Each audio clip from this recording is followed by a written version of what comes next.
Hello, everyone. This is Dwight Refiner's Fire of First Bahamian with Real Deal Clips Bahamas. You can now follow me on YouTube, Facebook, and TikTok at Real Deal Clips Bahamas. This series is called The Barber Shop. In the barber shop, men don't pull their punches. There will be exchange of words, and you could potentially get your feelings hurt.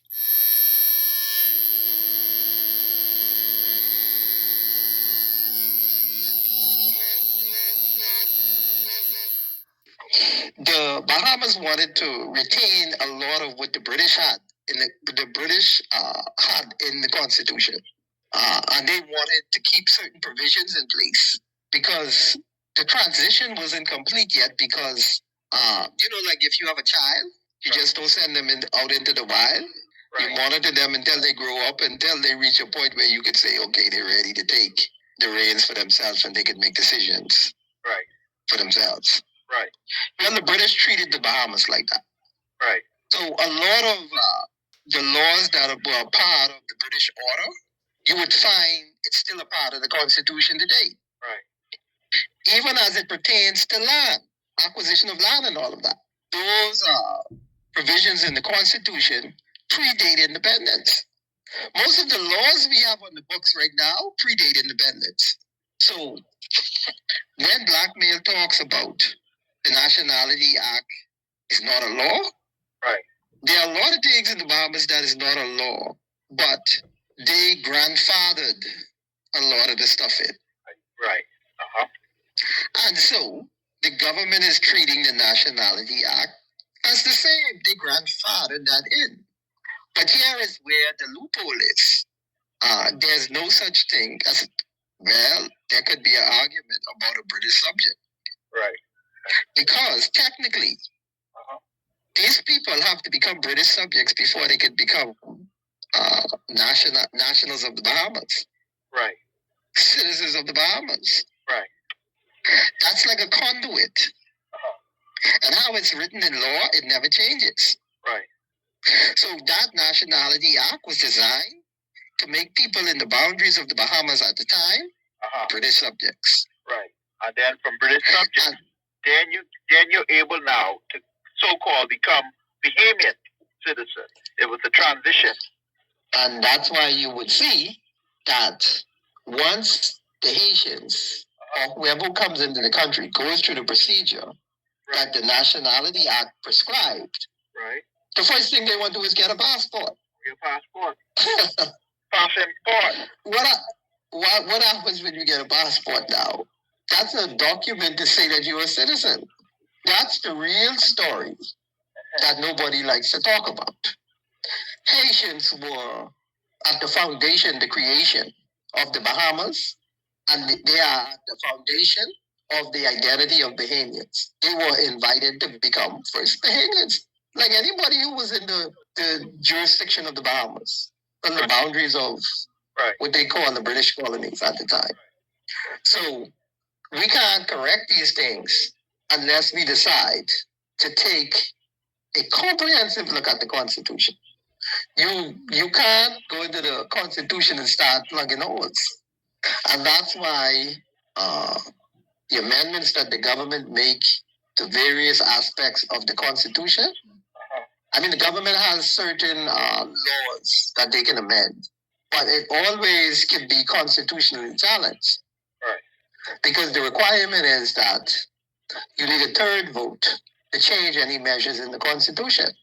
And the third vote is the referendum. You have to carry it to the people. So the parliament just can't go through the process of the parliament and decide that they want to change measures in the Constitution. They can't do it. They have to carry it to a referendum.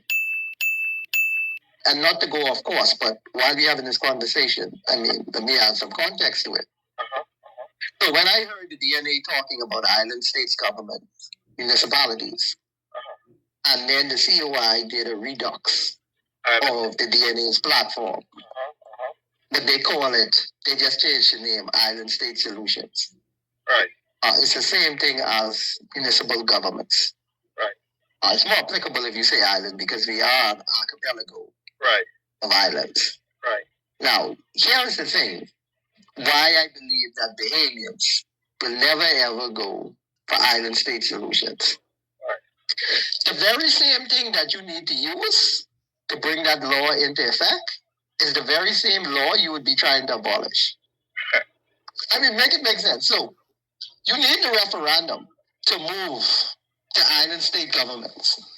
But once you have that in place, you abolish the referendum. There's no such thing as a referendum in these municipal systems. So Bahamians will be giving up a tremendous amount of power. Bahamians will be giving up a tremendous amount of power by allowing that mechanism of island state government to take away the third vote. They wouldn't have that ability anymore. Wow. And then you have another challenge with that. You know, you have this debate about carbon credits and all of that, right? Right. So every island would have their jurisdiction. That's like how they have in the United States. Right. You have state government and they have control over this and that. And then the federal government, right, which would be the parliament that we have now, right, have certain obligations that they need to fill in terms of, most of it would be along the lines of foreign affairs and control of whether we have the army or the defense force or whatever. Right. And have certain veto privileges over huge capital projects. Right. I mean, all of those things would need to be negotiated. Now, I want you to listen attentively as Ricardo Thurston opens up the Pandora's box of the COI 2030 plan of going to island states and city governments. Lincoln Bay and the COI are clueless to the chaos that will ensue if they are given an opportunity to implement their 2030 plan that they plagiarize from the DNA.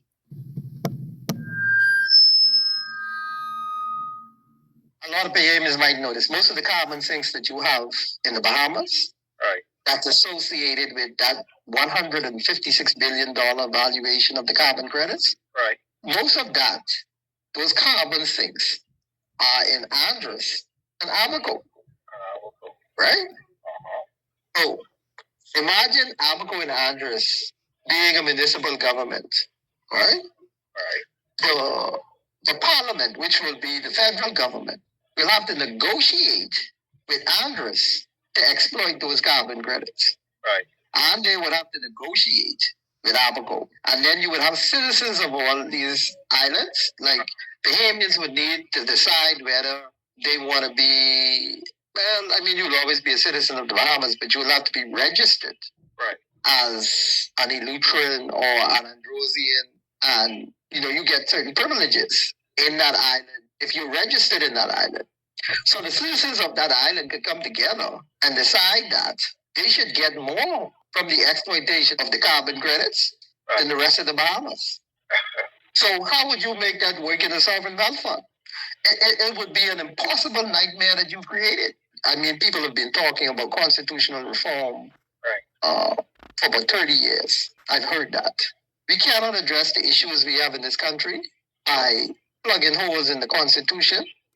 It needs to be a reform of the entire document and just have a referendum on it.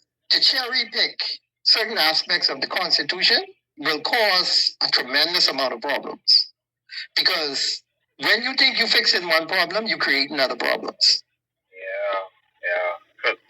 And if you don't have the foresight and the wisdom to look at it in a comprehensive way, you will create anarchy in the country.